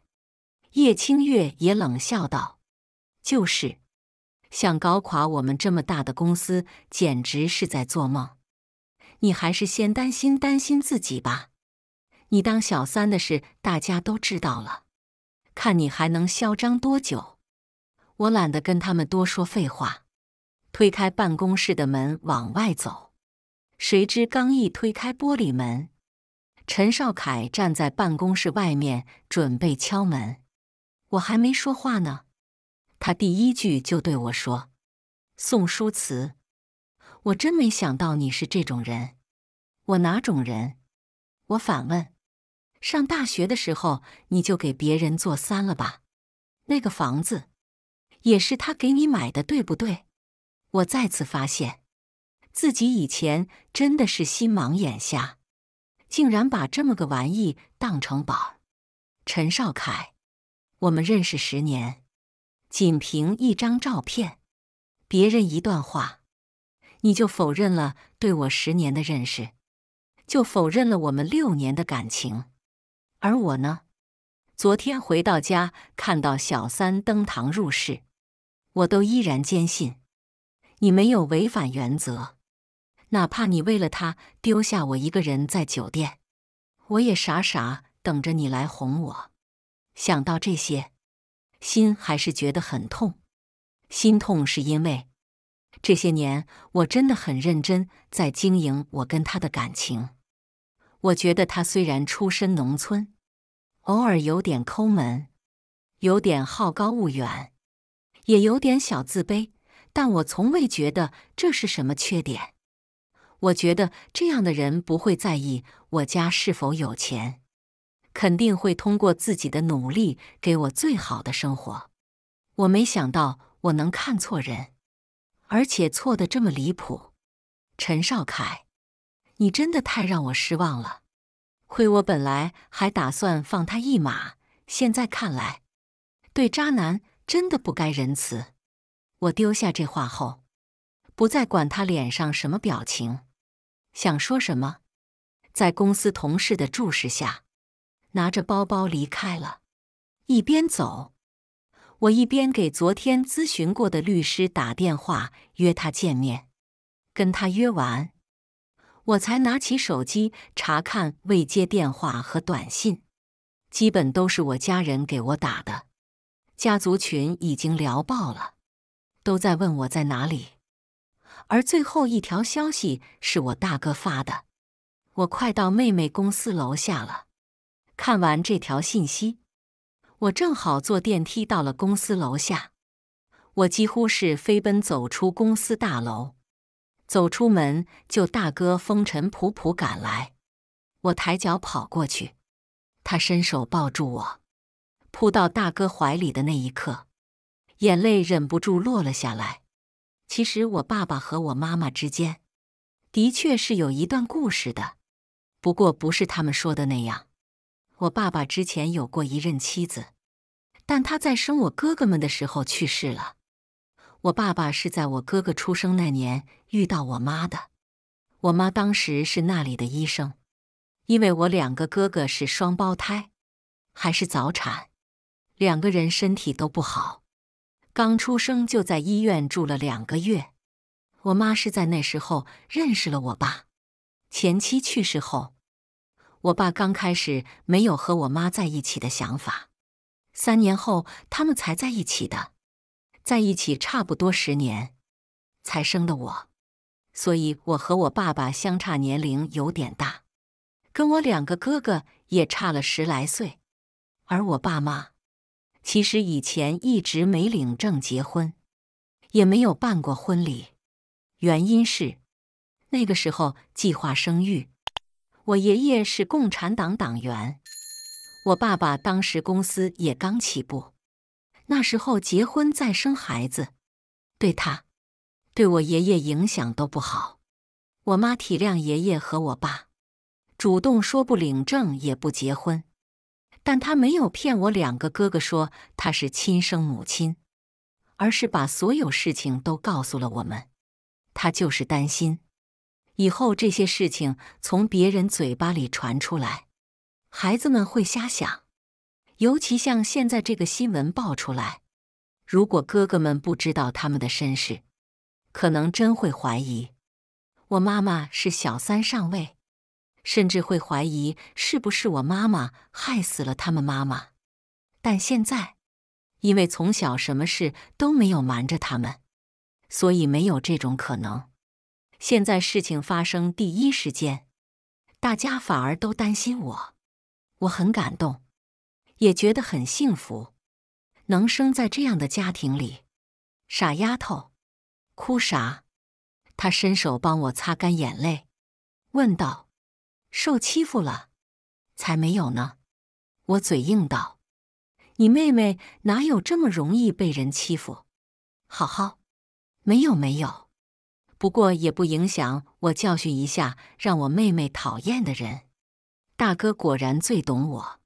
是的，这些人太讨厌了，整个公司的人都很讨厌。那我先把整个公司买下来，把你讨厌的人都赶走，怎么样？我大哥眉头一挑，一副要干大事的表情，简直深得我心。不过，我本来是打算让我哥哥和我爸他们给这个公司使绊子，让他们公司经营不下去，让老板来求我的。既然大哥说要买下这个公司，好像也不是不行。我大哥办事效率极快，让我在家待了5天，他就把公司股权都收购完了，而且还把注册信息都给换了。当然，在这之前，网上关于我还有我爸妈的绯闻，他们也都处理完了。我爸爸当着记者的面把和我妈之间的故事说了出来，甚至当众跟我妈妈求婚，还承诺说要给我妈妈办一个盛大的婚礼。众人谁能想到，竟然被60多岁的人给塞了一把狗粮。不用想也知道，这主意肯定是我二哥出的，是吧，二哥？我拿着营业执照的本本得意地看向我那日理万机的二哥。二哥伸手把我手里的营业执照夺过去，哼了一声道：“那当然，不止这件事有我的功劳，要是没有我，你以为这小本本你能这么快拿到？”哈哈哈，谢谢二哥，我最爱你了。我当然知道，我二哥也帮我出了不少力。走吧，现在去帮你打狗。我二哥一手拿着营业执照的本本，一手牵着我出门。欺负我妹的人，以后都别想在这个城市混下去。他说完还不忘给我大哥打了个电话，让他一起过去给我撑腰。一个科技大佬，一个经常出现在新闻里的外交官，同时出现在这种小公司，引起了全公司的轰动。原本要劝我离开的老板，看到我2个哥哥过来，点头哈腰，说着恭维的话。而收到离职信息的叶清月和陈少凯，愤愤不平来找老板，得知是我让老板发出通告的。叶清月趾高气昂地质问：“你凭什么开除我？”我从我哥手里拿出营业执照，甩在他面前的茶几上。就凭现在这家公司的老板是我？他目瞪口呆，一副不敢置信的表情。太精彩了！陈少凯的表情倒是很平静，他走到我面前，语气十分诚恳：“舒慈，是我错了，因为叶清月帮忙照顾我妈妈，我才把她带回家的。你原谅我好不好？”这种话这几天我都听腻了。他这几天一直给我发信息说自己错了，要求我原谅，还说爱的人还是我之类的。得知我有钱，就放弃叶清月想找我复合呗。其实一开始我给过他机会的，是他没有珍惜。他走过来想要握我的手，我大哥直接朝他的手一脚踢过去：“滚，别碰我妹妹！”这一脚还不轻，差点把陈少凯踢倒。陈少凯，你什么意思？你现在是想抛弃我跟他和好吗？你忘了你前几天怎么跟我说的？你说我一辈子对我好，会跟我结婚，你还说宋书慈那样下贱的人配不上你，是吗？我抬头看向陈少凯，他有些心虚道：“我没这么说。”表情说明一切。陈少凯说谎的时候，耳根子是红的。我妈妈老说耳根子一红的人都善良，看来这也不是绝对的。陈少凯，但凡你现在有点骨气，直接辞职走人，我都会觉得我这6年的感情没有白白付出。但现在的你，真的让我恶心。宋书慈，你有什么资格说我？你永远高高在上，从小像个公主，所以才能站在这说这种风凉话。你知道我从小过着什么样的生活吗？你知道我这种人完整地上完大学有多难吗？你知道我进这个公司，爬到这个位置有多艰难吗？我知道，我真的知道。我为什么喜欢陈少凯？因为高中的某一天，大家都在睡觉时，他拿着书在厕所复习，就为了能考上理想的学校。更难能可贵的是，上了大学后，他没有松懈，反而更加努力。不管是不是专业课，他从来不缺席，但课外时间从来没有闲着，不是打工就是学习。跟我谈恋爱的时间，完完全全是挤出来的。工作后，他也很努力，一直想要往上爬，不管加班多晚，他也从不抱怨。以前，我真的很心疼他，但现在，这个人早已不是那个努力上进、心怀大志的陈少凯了。可这不是最难的，最难的是，我已经这么努力了，高考却依然没有考上自己最想去的学校，因为没有最好的文凭，只能在这样的小公司上班。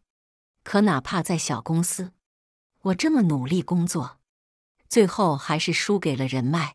有些东西，你唾手可得，所以你就可以践踏我们的尊严，就可以高高在上。一句话就把我辛苦这么多年的东西毁掉。所以陈少凯，你现在是觉得，你之所以今天会被开除，是我的问题吗？你永远叫不醒一个装睡的人。现在的陈少凯就变成了那个一睡不醒的人。他没有回答我，而我也不需要他的回答了。陈少凯，我真为你觉得可悲。在我跟陈少凯交谈的时候，我哥已经打电话让警察过来了。是的，我要以盗窃罪起诉他们。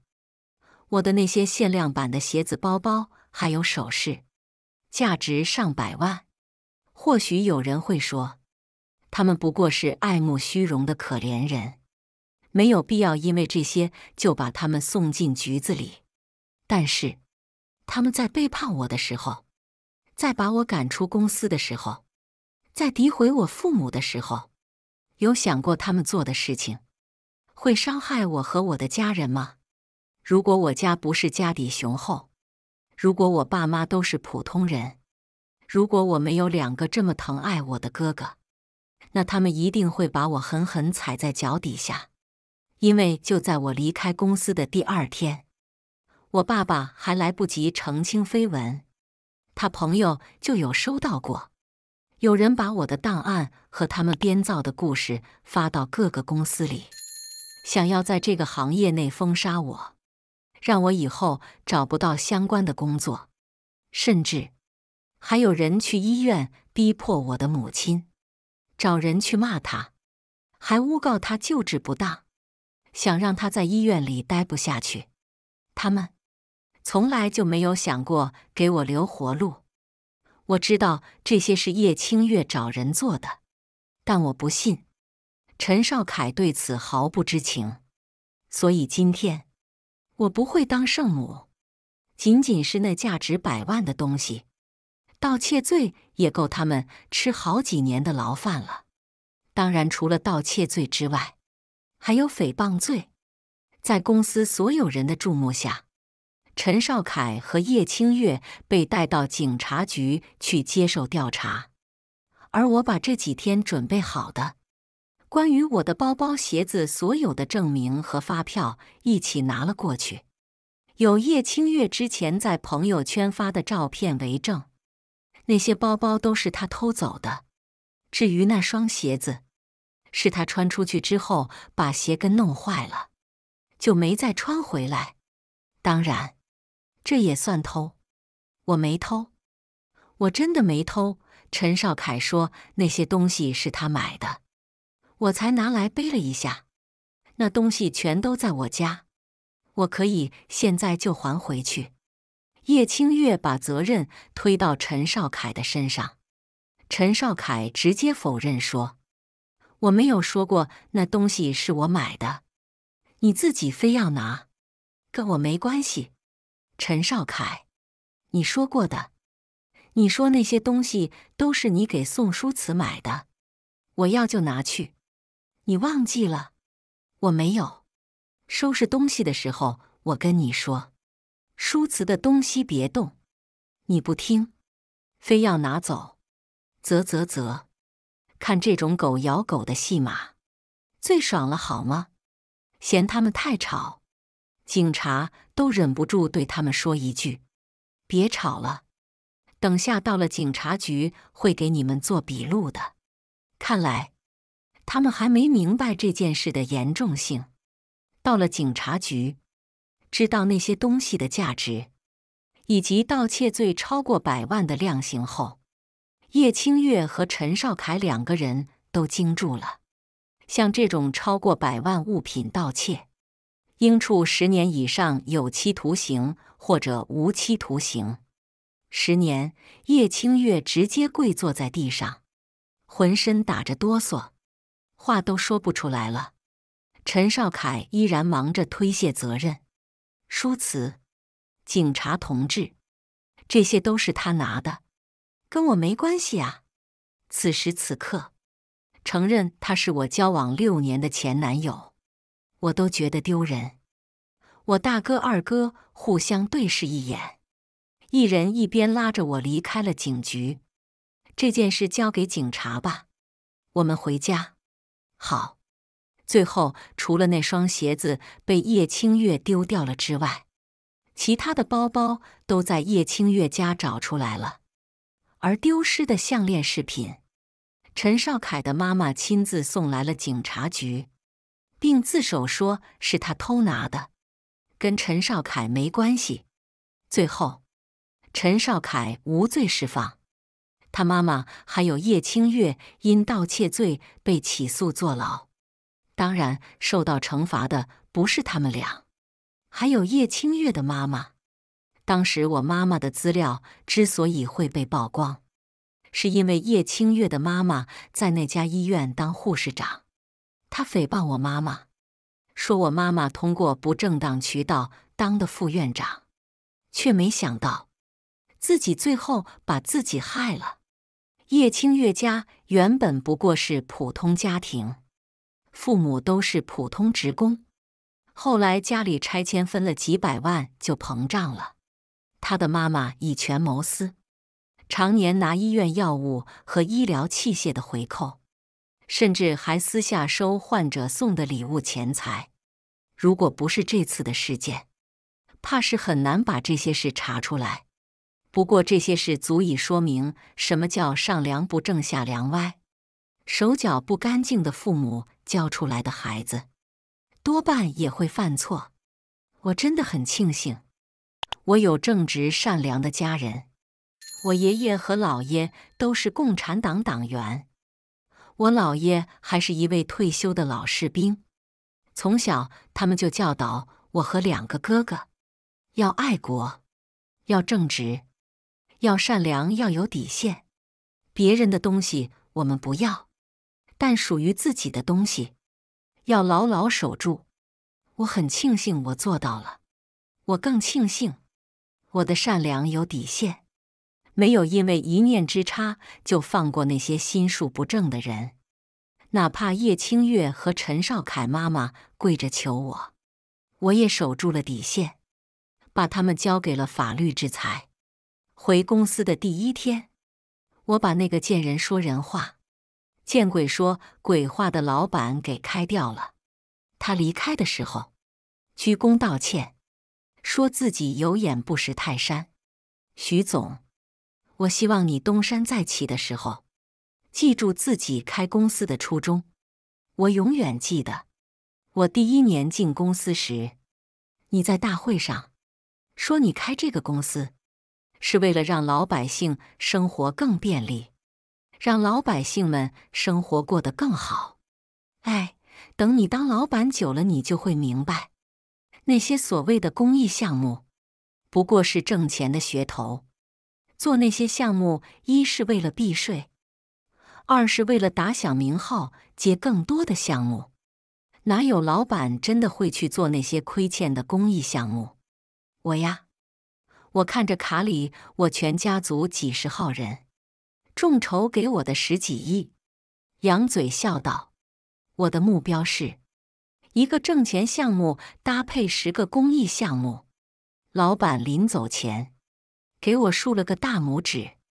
再次见到陈少凯是3年后，在大西北的一个小村庄里面，我曾经待过2年的地方。待在那里的时候，我就在想，如果能在这建一个读书屋，让那些小朋友课外之余有免费读书学习的地方，天气热的时候有空调，冷的时候有暖气开放，那该有多好。所以开公司第1年，我就开始筹备这个项目了。陈少凯当然还是那个拼命努力的陈少凯，他会到这里来，是因为他现在所待的公司是一个路建公司，他跟着公司来修路的。夕阳西下，我带着村里2个小朋友出来散步，看到了去超市买泡面的陈少凯。他看了我一眼，很快低下了头去。